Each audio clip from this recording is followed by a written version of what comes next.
Me llamo Esteban, tengo 29 años, y hasta hace poco creía que la sangre era más fuerte que cualquier otra cosa. Siempre fui el hijo bueno, el que no daba problemas, el que estudiaba, trabajaba, ayudaba en casa y hacía todo lo que se esperaba de él sin rechistar. Mi hermana Camila, en cambio, siempre fue la favorita.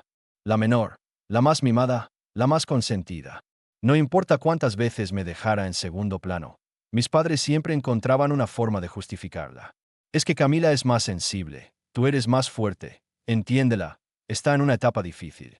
Esa etapa, al parecer, duró 26 años. Pero a pesar de todo, nunca me quejé. Incluso cuando me mudé a otra ciudad por trabajo, seguía enviando dinero para apoyar en casa. Yo fui el que ayudó a pagar la universidad de Camila, el que cubrió los gastos cuando papá se enfermó, el que organizó todo para el cumpleaños número 50 de mamá. Y aún así, parecía que nunca era suficiente. O peor, que simplemente no contaba. Todo explotó con la boda de Camila. Desde el momento en que anunció su compromiso con Santiago, un abogado de sonrisa perfecta y mirada altiva que nunca me cayó bien, mi madre empezó a comportarse diferente. Se volvió distante, reservada. Me decían lo básico, pero siempre después del resto. Por ejemplo, me enteré del lugar de la boda por una historia en Instagram. Y cuando pregunté por el menú, mamá cambió de tema como si no hubiera oído. Aún así, ofrecí ayudar. Más por costumbre que por ganas. No quería que Camila sintiera que no me importaba. Y claro, aceptaron. Pagué el anticipo del salón de eventos, ayudé con parte de los arreglos florales, incluso cubrí la primera cuota del fotógrafo. Nadie me lo pidió directamente, solo lo insinuaron. Pero yo ya sabía cómo funcionaba en esta familia. Si no lo hacía yo, nadie lo haría. Las semanas pasaban y la boda se acercaba. Todo estaba confirmado, todo en orden. Pero entonces, a 6 semanas del evento, recibí un mensaje de mamá. No una llamada, un mensaje. Decía, no vas a venir a la boda. La familia de Camila no quiere verte allí. Eso fue todo. Sin un saludo, sin explicación, sin siquiera un lo siento. Solo esa frase, fría, seca, como si yo fuera un extraño. Me quedé viendo el mensaje por varios minutos, pensando que era una broma, una especie de malentendido. Le respondí, ¿estás hablando en serio? Pero no obtuve respuesta. Llamé. Nada. Volví a escribir, más insistente. Finalmente, me llegó otra respuesta. No queremos problemas. Es mejor así. No insistes. Fue entonces cuando entendí. No era que Camila no me quisiera en la boda. Era que no quería que yo la opacara. Porque, según Santiago, y esto lo supe después por una prima que aún me habla, mi presencia sería incómoda para algunos invitados. ¿Por qué? Porque yo no encajaba en su círculo. Porque no tenía el estilo, la imagen, el estatus. Porque, aunque yo había pagado medio evento, no daba la talla para estar sentado en la mesa principal. ¡Qué ironía! Me senté en la sala con el celular en la mano, temblando de rabia contenida. No lloré. No grité. Solo, me quedé quieto. Por fin lo entendía. No era parte de su familia. Era su cajero automático. Un respaldo. Un recurso que se usaba cuando convenía y se ignoraba cuando no. Y en ese momento, algo dentro de mí se rompió. O quizás se arregló, no lo sé. Pero decidí que no iba a quedarme callado. Respire hondo. Me recosté unos minutos. Luego, con una calma extraña, abrí mi correo y busqué los contratos que había firmado. El del salón, el del fotógrafo, el de la música. Todos estaban a mi nombre. Todos. Porque, como siempre, ellos querían la ayuda pero no querían involucrarse en el papeleo. Confío en ti, me dijo mamá. Tú eres más organizado. Y tenía razón. Les respondí al salón que necesitaba cancelar por motivos personales. Revisé la cláusula de reembolso. Perdían parte del anticipo, pero aún había tiempo de congelar la fecha y evitar cargos mayores. Hablé con el fotógrafo. Con una sonrisa amable por teléfono, me dijo que lo entendía. También cancelé la música. Cada llamada, cada correo, cada clic fue como soltar una cadena invisible. La última llamada fue a la floristería. No estaba mi nombre, pero yo había hecho la transferencia inicial. Me aseguré de que no se entregara nada hasta confirmar el pago completo. Y eso nunca llegó. Cuando terminé, me senté frente al celular. La pantalla estaba en negro, pero podía verme reflejado en ella. No sonreía, no lloraba. Solo, existía, con una extraña sensación de paz. Esa noche, nadie me llamó. Nadie notó nada. Aparentemente, Camila estaba celebrando su despedida de soltera y mamá subía historias con corazones en Instagram. Al día siguiente, a las 7:42 de la mañana, recibí un mensaje. Era de mamá. ¿Por qué cancelaste el salón? No respondí. A las 8:03, Camila me escribió. ¿Qué hiciste? Nos están diciendo que no hay música. ¿Qué está pasando? Tampoco respondí. A las 9:17, otra vez mamá. Esto no es justo. Esteban, ¿por qué haces esto ahora? Me limité a escribir. Elegiste apariencias antes que sangre. Yo solo hice lo mismo. Después de eso, el teléfono no paró. Llamadas, mensajes, correos. De tías, primos, hasta del mismo Santiago. Me dijeron de todo, que era egoísta, rencoroso, inmaduro, que había arruinado el mejor día de la vida de mi hermana, que debía madurar y dejar atrás mis inseguridades. Pero en el fondo, todos sabían lo que había hecho. ¿Y por qué? Y justo cuando pensaban que eso era lo peor, apenas estaba comenzando a entender lo que significaba meterse con alguien que, durante años, se tragó cada desprecio en silencio. Ese mismo día, mientras mi teléfono vibraba como loco en la mesa, recibí un correo inesperado. Era del coordinador del salón. Me decía que, tras la cancelación oficial, otra pareja había reservado la fecha. Justo la misma fecha de la boda de Camila. No había posibilidad de recuperarla. Lo siento, Esteban. Ustedes firmaron que entendían las condiciones. Si desean volver a reservar, deben elegir una nueva fecha disponible. Imaginé a mi madre leyendo eso con la vena en la frente a punto de estallar, a Camila gritándole a todos, y a Santiago intentando mantener la compostura mientras veía cómo todo su evento cuidadosamente planeado se desmoronaba sin que pudiera hacer nada. Y yo seguía en pijama, desayunando tranquilo. Podía haberme detenido ahí. Pero había algo que me hacía ruido. Una vocecita que me decía que no podía dejarlo a medias. Porque si lo hacía, lo minimizarían. Lo pintarían como un arrebato emocional, una rabieta de hermano herido. Y no, esto era justicia. Así que fui por el golpe final. Revisé todas las transferencias que había hecho desde mi cuenta para la boda. Algunas habían sido depósitos directos a los proveedores, otras se habían hecho a través de una tarjeta que compartía con mamá desde hace años. Una que usaban solo para emergencias, pero que, al parecer, se había convertido en la tarjeta oficial del evento. Tenía acceso completo. Y como aún no se había cerrado el estado de cuenta, tenía margen de maniobra. Fui uno por uno. Arreglos florales, disputa del pago. Justifiqué que el servicio no se iba a entregar. Catering, lo mismo. Música, cancelación confirmada. En menos de una hora, había solicitado devoluciones por más de $5,000. Y lo mejor era que los fondos no regresarían a la cuenta familiar. No, irían a la mía. Porque legalmente, las transferencias salieron de mi cuenta, mi nombre, mi tarjeta. Esa tarde, Santiago fue personalmente a la floristería. Lo supe porque una de las chicas que trabajaba ahí es amiga mía de la universidad. Me escribió, tu cuñado vino a gritarle al gerente. Dijo que estaba destruyendo su matrimonio antes de que empezara. Casi se pone físico. Tuvimos que llamar a seguridad. Aparentemente, cuando le explicaron que el contrato había sido cancelado por el titular de la cuenta, y que él no aparecía ni como contacto alternativo, se quedó sin argumentos. Las historias en redes sociales desaparecieron. La cuenta de mi madre se volvió privada. La de Camila dejó de publicar sobre la boda. En WhatsApp, los grupos familiares comenzaron a moverse. ¿Qué está pasando con la boda?, preguntaba una tía. Otro primo preguntó si era verdad que se había cancelado todo. Nadie respondía. El silencio era ensordecedor. Y luego llegó la llamada de papá. Mi padre siempre había sido un hombre difícil de leer. No demostraba afecto abiertamente, pero tampoco era cruel. O eso creía. Hasta esa llamada. Esteban, dijo sin saludar.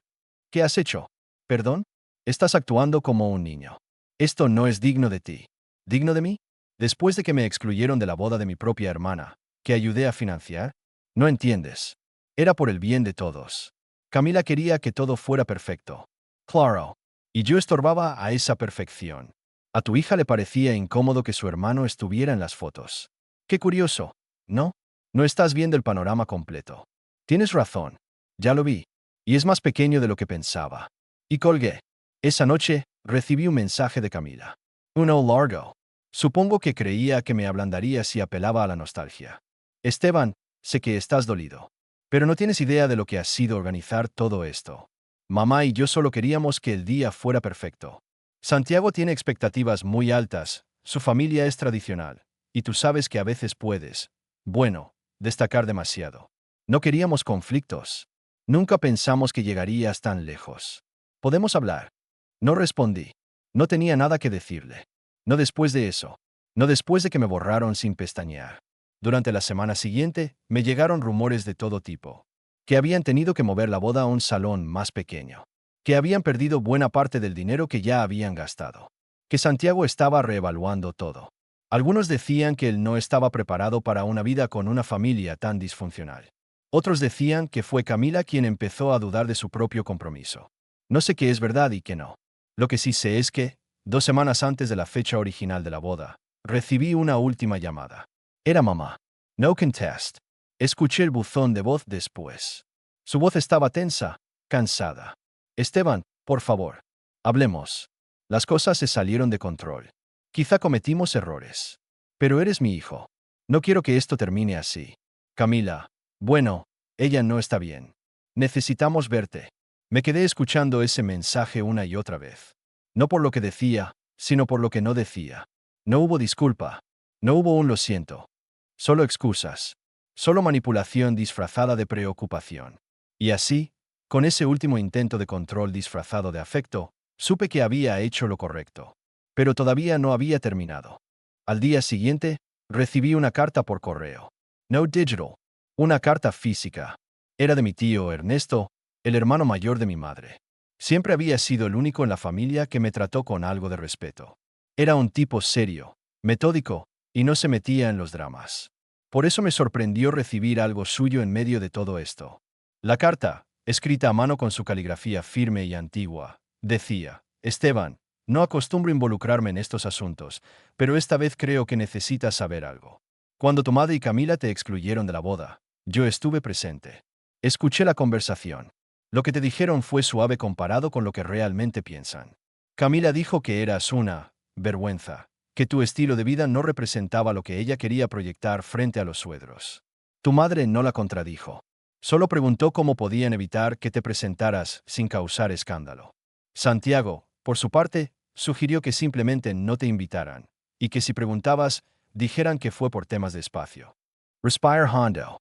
Lo sabía, pero leerlo así, con esas palabras exactas, dolía más de lo que esperaba. Esteban, no me corresponde decirte qué hacer, continuaba la carta, pero quiero que sepas que no estás loco. Lo que hicieron fue cruel.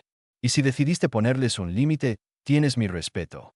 Si algún día necesitas algo, sabes dónde encontrarme. Cerré la carta con las manos temblorosas. No era solo una cuestión de orgullo o herida. Era confirmación de que durante años había sido ignorado, usado, empujado a los márgenes por personas que, cuando les convenía, me llamaban familia. Esa noche, revisé una vieja carpeta en mi computadora. Una que había creado hacía años, cuando aún soñaba con algún día abrir mi propio negocio. Había documentos, presupuestos, ideas, modelos. Todo guardado en espera de que las circunstancias fueran favorables. Siempre las había dejado en pausa, porque sentía que debía primero cumplir con mi familia. Pero esa ilusión ya no existía. Así que abrí un nuevo correo. Lo dirigí a varias personas clave con las que había trabajado en el pasado, proveedores, diseñadores, incluso una antigua colega de la universidad que ahora manejaba una pequeña empresa de publicidad digital. Les propuse una reunión. Para hablar de un proyecto. Para hablar de mi proyecto. Ya no iba a posponer mi vida por otros. Era hora de poner mis propios sueños en primer lugar. Los días pasaron y el silencio desde casa se volvió pesado. Ya nadie intentaba llamarme. Ni siquiera para insultarme. Me di cuenta de que estaban esperando que yo diera el primer paso. Como siempre. Como en cada pelea familiar donde, eventualmente, yo era el que pedía disculpas para mantener la paz. Pero esta vez no. Y justo cuando creía que las cosas se estaban calmando, una notificación en mi celular lo cambió todo. Era una publicación en redes sociales. Una historia de una invitada a la boda. Bueno, lo que quedaba de ella. En el vídeo, grabado con un tono burlesco, se veía una mesa sin mantel, decoraciones mal colocadas y apenas una docena de personas sentadas. Al fondo, Camila llorando discretamente en una esquina, mientras Santiago hablaba con alguien por teléfono con una expresión de furia contenida. El texto sobre el vídeo decía: la boda más triste del año, ¿Quién hace una fiesta así y no tiene ni DJ? A los minutos, más vídeos comenzaron a circular. Algunos hacían comentarios sarcásticos, otros simplemente mostraban el estado decadente del evento. El hashtag almohadilla boda de Camila se volvió tendencia local. Gente que ni conocía empezó a comentar lo sucedido, compartiendo rumores de lo que había pasado, que el hermano se vengó, que hubo un sabotaje interno, que la familia se peleó por dinero. Incluso hubo un podcast de chismes locales que hizo un episodio completo sobre la boda fantasma. Y así, lo que había comenzado como una exclusión silenciosa se convirtió en un escándalo público. Mi madre, obsesionada con las apariencias, tuvo que enfrentarse al peor castigo posible, el ridículo. Porque ya no se trataba solo de mí. Ahora era la comidilla del barrio. Y eso, para ella, era peor que cualquier sermón o enfrentamiento directo. Recibí otro mensaje. Esta vez de Camila. ¿Estás feliz ahora? No respondí, porque aún no había terminado. Tomé el celular, vi el mensaje de Camila. ¿Estás feliz ahora? Y lo dejé sin abrir. No por falta de respuesta, sino porque ya no merecía una. Porque responderle sería regalarle otra oportunidad de hacerme sentir culpable, de manipular el dolor que ella misma sembró. Pero también porque por primera vez en años, yo tenía el control de mi vida. Y no pensaba soltarlo. El escándalo en redes continuó por días. Fotos del salón semivacío, historias de invitados confundidos, comentarios de excompañeros de colegio que se burlaban de la boda que no fue. Un vídeo incluso mostraba al papá de Santiago, un hombre de rostro altivo, saliendo furioso del lugar diciendo esto es una falta de respeto. Al parecer, su familia había invertido dinero también, esperando una ceremonia de alto nivel. En su lugar, recibieron una versión triste y caótica de lo prometido. Una semana después, Santiago eliminó su cuenta de Instagram. 2 días más tarde, alguien me envió una captura del perfil de Camila. El estado había cambiado de comprometida a soltera. El enlace al álbum de fotos desapareció. Y en su lugar, subió una historia de fondo negro que decía, al final, no se puede confiar en nadie. Ni siquiera en la sangre. Irónico, viniendo de ella. No tardó mucho para que llegaran más consecuencias. La familia de Santiago, con quien apenas tuve trato, exigió reembolsos. Intentaron contactar a los proveedores directamente, pero todos respondieron lo mismo. El contrato era con Esteban. Él canceló. Nosotros solo seguimos lo acordado. Fue entonces que Santiago, herido en su ego, se distanció de Camila por completo. Según me contó mi prima Gabriela, una de las pocas que todavía me habla con sinceridad, él le dijo en una discusión, si ni tu propia familia te respeta, ¿cómo esperas que lo haga la mía? Camila se quedó sola. Sin boda, sin prometido y con una reputación hecha trizas. Mi madre, por su parte, desapareció de redes sociales durante semanas. Canceló su participación en el grupo de la parroquia, evitó las reuniones familiares y empezó a inventar excusas para no asistir a los eventos comunitarios. Porque aunque trató de minimizar el asunto, todo el mundo sabía. Y lo que más le dolía no era lo que sucedió, sino que ya no podía controlar la narrativa. Mientras tanto, yo seguía adelante. La reunión que organicé con mis antiguos contactos fue mejor de lo que esperaba. El proyecto que llevaba años en pausa empezó a tomar forma. Una tienda online de productos artesanales con diseño minimalista, inspirados en elementos tradicionales pero adaptados a un mercado joven. Lo bauticé como Raíz Propia. Porque por primera vez, eso sentía, que mi vida tenía raíces que no dependían de nadie más. Conseguí inversión, armé un equipo, lancé la tienda. A las pocas semanas, tenía mis primeras ventas. Y más importante aún, tenía paz. Nadie llamaba para pedirme favores. Nadie me hacía sentir que tenía que compensar por algo. Empecé a construir una vida sin la presión de cumplir con la familia. Una vida mía, desde cero. Pasaron 3 meses antes de que mamá intentara contactarme de nuevo. Esta vez, fue una carta. Similar a la de tío Ernesto, pero mucho más ambigua. Decía, Esteban, hemos pasado por muchas cosas. Todos cometemos errores. Las familias a veces se hieren sin querer. No quiero que esto sea un adiós. Quizá podríamos hablar, empezar de nuevo. Te extraño. Y al final, firmaba con cariño, mamá. No había una sola disculpa en toda la carta. No reconocía nada de lo que hicieron. No mencionaba la exclusión, ni los mensajes fríos, ni la traición. Solo palabras suaves, llenas de subtexto. Como si yo tuviera la responsabilidad de arreglar las cosas simplemente porque era el hijo. La doblé con cuidado, la puse de vuelta en el sobre y la guardé en un cajón. No porque pensara responder, sino porque quería recordarme a mí mismo lo que costaba ceder. Porque una parte de mí, la más vieja, la que siempre buscaba aprobación, quería llamar. Pero ya no. Unas semanas después, me invitaron a una comida familiar. Gabriela me avisó que todos estarían, incluidas mamá y Camila. Me dijo que sería bueno limar asperezas. Le agradecí la invitación, y no fui. No porque guardara rencor, sino porque ya no pertenecía a ese lugar.